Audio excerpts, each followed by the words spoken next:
Sepse bëri 2 deg njëkohësisht. Këtu ke mbaruar të mesën Turgut Özal. Këtu kam Mehmet Akif Ersoj. Mehmet Akif.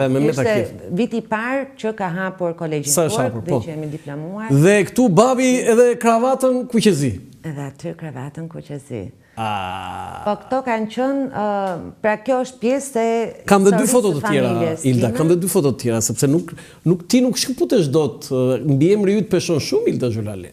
Po, dhe është një përgjegjësi shumë e madhe për mua. Tani, ministri I Mbrojtjes, ja, edhe këtu me kravat kuqezi.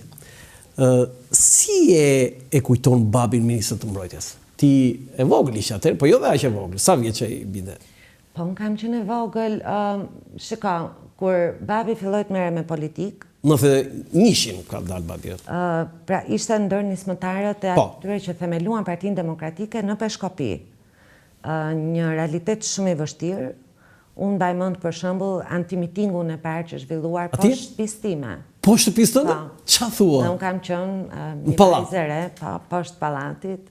Një turme madhe njerëzish, unë kam qenë atëherë në klasë të 7. Po? Bashkë me motrën Binjake, motra e vogël ishte shumë e vogël. Do të ju jeni për gjithatë se dini ju jeni 3 vajza. Ne jemi 3 vajza. 2 jeni Binjake, do ju jeni Binjake dhe një motrë më të vogël. Edhe të gjithë ata që mund të shohin një ditë në rrugë motrën time Binjake dhe nuk u flas, ta dinë që nuk jam unë. Po bëj këtë paralajmërim gjithmonë. Na dërgoj foton te regjia që themi që kjo është motra ime, nuk jam unë, se ngatrojnë pastaj e thon u bë mendje madhe ishte tani kjo kandidatja. Jo, ju jap fjalën, nuk jam mendje madhe, por nëse nuk u flas. Po, se në fakt motra jote është çik mendje madhe. Jo, nuk është. Ishte për batut. Tani, ju ishit në shtëpi? Pra, po, ka qenë pas mitingut të parë që u tentua të bëhej në Peshkopi. Po? Për shpalljen e Partisë Demokratike, kur do të vinte Sali Berisha si kryetar nga Tirana, për shkak të disa skenarëve të zinj që ishin përgatitur dhe që mund të krijoheshin incidente shumë të rënda, me vrasje etj. Mitingu u shty, u anullua moment fundit. U anullua, Po. Dhe menjëherë pas kësaj, njerëzit ishin mbledhur përpara në shesh, përpara shkollës pedagogjike, nëse nuk gaboj. Dhe menjëherë pas asaj, erdhi një tjetër turme madhe, por që mblodh poshtë shtëpisë tonë. Ju kishit në shtëpi në pallat? Në pallat, normal. Në cilin kat ishte ju? Katin e dytë. Katin e dytë, ë? Katin e dytë. Po se mund të ishte edhe kat 5. Gur? Me fotot e Enver Hoxhës? Me fotot e Enver Hoxhës. Po çfarë thërrisë, çfarë kërkoni? Po atëherë sigurisht. Poshtë Safi Xholali. Po atëherë të gjithë ata që u angazhuan me Partinë Demokratike, ti e di që u vun epitetet ndryshme, huligan, ku diun, rrugaç, kriminal. Të mbaj mend, të huligan ka mbetur. Huligan, babi jote huligan, më I qet, njeriu më I qet që mund të kenë njohur unë jetën time. Po kjo gjë nuk u përputhej asnjëherë edhe me figurën e babit, sepse ai ka qenë një njerëz me shumë reputacion. Po si u zgjidh situata një? Edhe si mësues matematike, po ata bën punën e vet dhe u shpërndan. Kaq. Po qelluan edhe me gur, ë? Po, ka qenë një realitet shumë I vështirë. Pati në incident, babi në një gjë, në një rast tjetër? Aty ka pas shumë momente të vështira, dhe unë I mbaj mend, dhe sidomos kur je fëmijë këto të godasin. Po tjetër. Dhe veçanërisht që kjo ishte diçka krejtësisht e re për ne. Ne kishim atë jetën tonë të zakonshme që ne shkonim në shkollë, baba ishte gjithashtu mësues, mami shkonte në punë. Babi jepte në gjimnaz mësim? Në gjimnaz, mësuesi matematikës. Po mamaja ku punonte atje ndim? Mami ka punuar të gjitha punët sepse vinte nga një familje që quhej familje kulakësh atëherë dhe nuk e lejuan as të bënte shkollën e lartë, kështu që ishte punëtore, shitse, mësuese në Post Telekomunikacioni, ka provuar gjitha në magazine. Babi pse themeloi Partinë Demokratike? Çfarë kishte ndaj sistemit? Dhe këtë do të thoja që vendimi që ai mori ka qenë një vendim që unë jam rikthyer shumë herë, veçanërisht jam rikthyer kur mora edhe vetë vendimin që të përfshihem në politikën aktive. Dhe mendova, kur I mat u përfshi në politikë për të themeluar Partinë Demokratike në një vend që ai konsideroi si Abanxhi, pra sepse nuk ishte Dibran autokton. Shumë burg. Familja e tij, edhe pse ishte martuar me një Dibrane, me një Shelerësh, po, vjen nga një familje me një mbiemër të madh në Dibër, Shelerësh. Sheleri. Nga Shelerët e Dibrës, shehut. Ai vendosi të futet në politikë duke pasur dhe 3 vajza, ishte një kosto shumë e madhe se njeriu mendon çfarë po rrezikoj. Po të kishe 3 çuna dhe bie kishe 3 burra. Mendon çfarë po rrezikoj. Dhe unë mbaj mend këto gjëra që në familjen tonë kanë ardhur edhe të afërm, edhe shumë miq të Timeti. Dhe i thoshin çfarë po bën, ku po çon familjen tënde, tërhiqu, mendo, ke 3 vajza. Dhe si thoshte sepse babi? gjithë mendonin që i ma do përfundonte, do burgose, si gjithë ato burgosërit politikë që kishin përfunduar për një fjalë goje, apo për një mendim ndoshta edhe të lidhur me politikë, të palidhur me politikën, drejt për drejt. Dhe ai vetëm i dëgjonte. Edhe mirë, i thoshte dakord, të kuptova. Domethënë se ka pasur atë qetësinë e vet. Qetësinë olimpike. Ndërsa në trurin e tij dhe nuk u tërhoq bashkë me një. Jo, arsyeja pse ju kundërvuru atij sistemi? Mendoj që gjëja më e rëndësishme për të ishte liria. Liria. Po edhe këto që kishin vuajtur më marrë. Po nuk ishte Vetë ishe goditur? Çështja e një vuajtje personale dhe gjithë e pyesnin, po pse mos Ti s'ke pa, ti s'ke pasur. Ti nuk ke persekutuar, nuk të kemi çuar Që thoshe, pse mos afet? Pse? Se nuk e lidhnin dot. Pra, ai u fut për diçka shumë më të madhe se vetja dhe rrezikoi, pra u fut në një territor që ishte i minuar, nuk ishte fush me lule dhe autostradë. E vërtet. Dhe besoj që gjëja më e rëndësishme e ka treguar të Uran Butka këtë moment. Dhe duke menduar që në fund të ditës çfarë bën ti në momente vendimtare për vendin. Për vendin, po edhe për vetëm. Për një vend që ta trashëgoj familja jote, ta afërmit e tu, çfarë po lë pas? Pastaj kaloi. Dhe unë jam rikthyer kësaj gjëje dhe në të njëjtën formë kam marrë dhe vendimin vet. Ky është arsye që mora dhe vetë vendim? Të them të vërtetën, kësaj gjëje jam rikthyer shumë herë. Dhe ky ka qenë momenti që kam marrë vendimin për të futur në politikë aktive, se dhe unë jam përfshirë në politikë aktive në një moment shumë të vështirë për Partinë Demokratike. Do të ke fjalën tani për problem, se kjo ishte në administratë. Në politikën aktive jam futur rishtas, kam qenë pjesë aty. Dhe mendove babin që ai bëri një sakrificë shumë të madhe se sa kjo? Bëri një zgjedhje, sepse njeriu vjen në pikën që duhet bëjë një zgjedhje. Këto zgjedhje janë veçanërisht vështira në momente kyçe, në kryqe. Dhe ti duhet ta marrësh këtë vendim duke u bazuar në disa pika reference dhe vendose cilat janë pikat e tua referencës. Disa njerëz zgjedhin rehatin personale. Nuk e rrezikojnë ato. Thonë jam mirë kështu siç jam, le të ndodh çfarë të ndodh dhe shikojnë si spektator ose thjesht duke shpresuar. Disa të tjerë thonë që të shpresosh nuk është e mjaftueshme, unë kam diçka në dorë për ta bëj dhe do ta bëj. Këtë bëjnë njerëzit që kanë një guxim, edhe që kanë vendosmëri. Dhe këtë gjë e bëri Mat në momentin e tij, ai ishte momenti i jetës tij. Dhe unë po ashtu mora vendimin tim në momentin e jetës time, sepse dhe unë bëra një zgjedhje personale. Do të pyes përsëri për atë. Babi pasaj u bë deputet. Dhe pasaj në qeverinë e zotit Meksi, që në fillim, ai u emërua si ministër i mbrojtjes. Të lutem, foton tjetër regjia është një foto historike, jo vetëm për babain tuaj, por edhe për Shqipërinë, me Colin Powell, me generalin me 4 yje, shefi i shtabeve të ushtrisë amerikane, i cili më pas pati një karrierë akoma më brillante në diplomaci si sekretar shteti, por për gjithë ata që nuk e din, se Ilda e di shumë mirë, vizita e zotit Xhulali, pra e ministrit të mbrojtjes, 3 herë në Shtetet Bashkuara të Amerikës, po veçanërisht ajo në Pentagon. 6 herë. Unë di 3 vizita të babait tuaj. 3 herë kanë qenë me të shtëna topash. 6 herë ka shkuar vizitë zyrtare. Atëherë 3 herë 2. Kam dhe me data. Okej.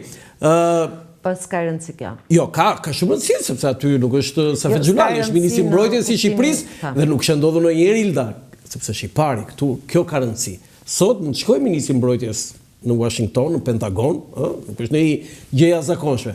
Por i pari dhe siç është pritur me të shtëna topi si zoti Xhulali, mund ta thuash diçka për atë momentin, sepse raportet me Amerikën për hir të vërtetës po themi u vendosën këtu nëpërmjet ambasadorit Arson, po atje në Shtetet Bashkuara të Amerikës nëpërmjet ministrit të mbrojtjes Safet Xhulali. Shiko, vendosja e marrëdhënieve me Amerikën dhe ndërtimi një partneriteti të veçantë me Amerikën që në fillim fare të viteve 90 ne nuk kemi folur asnjëherë për këtë në Shqipërilandi, e kemi parë gjithmonë shumë ngushtë dhe të lidhur vetëm me emra individësh. Në fakt ka qenë një veçantë për nga lloji në gjithë Europën lindore, në rajon dhe në gjithë Europën lindore. Unë këtë e di se kam shkruar e kam te libri. Jo të gjitha vendet, madje Shqipëria ka spikatur si vendi i parë dhe i vetëm që ka kërkuar me ngulm ta ndërtojë këtë partneritet. Jo, të antarësohet në NATO? Ka qenë e para të ndërtojë në këtë partneritet strategjik me Amerikën dhe përmes këtij partneriteti të antarësohet në NATO. Ka qenë vendi i parë. I parë në lindje. Lindje komuniste. Dhe me një këmbgulje mbreslënse që nuk e ka treguar asnjë vend tjetër. E dyta, mos harrojmë se ndërkohë që ndodhen ato ndryshimet shumë të vrrullshme me rënien e komunizmit në Shqipëri, në rajon po ndodhte diçka tjetër shumë e rëndë, që ishin genocidi. Ne patëm luftra. Jugoslavia u shpërbë përmes luftrave dhe përmes genocidit. Lufta në Sloveni, lufta në Bosnjë? Po, në Bosnjë, por përpjekja e Shqipërisë ishte që në fillim që kjo luftë të mos zbriste në Kosovë. Dhe Kosova të ruhej, por dhe të futej në atë procesin e shkëputjes nga ish Jugoslavia si një vend, dhe jo të mbetej si pjesë e... Si krajinë autonome që kishte atë status. Serbisë.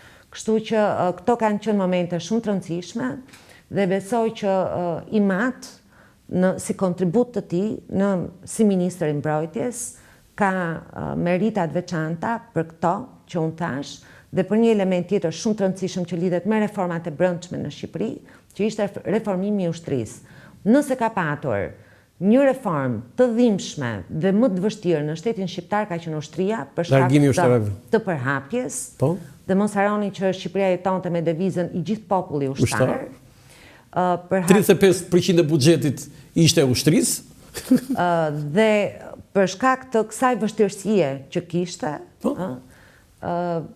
ai bëri një punë kolosale për ta bërë si e përballoi atë largimin e valës parë të oficerëve nga puna? Të zbatueshëm, sa më pak të dhimbshëm, por që në fund të ditës ushtria të shndërrohej edhe ideologjikisht, pra të kishte një transformim, sepse ishte një ushtri e Traktatit të Varshavës.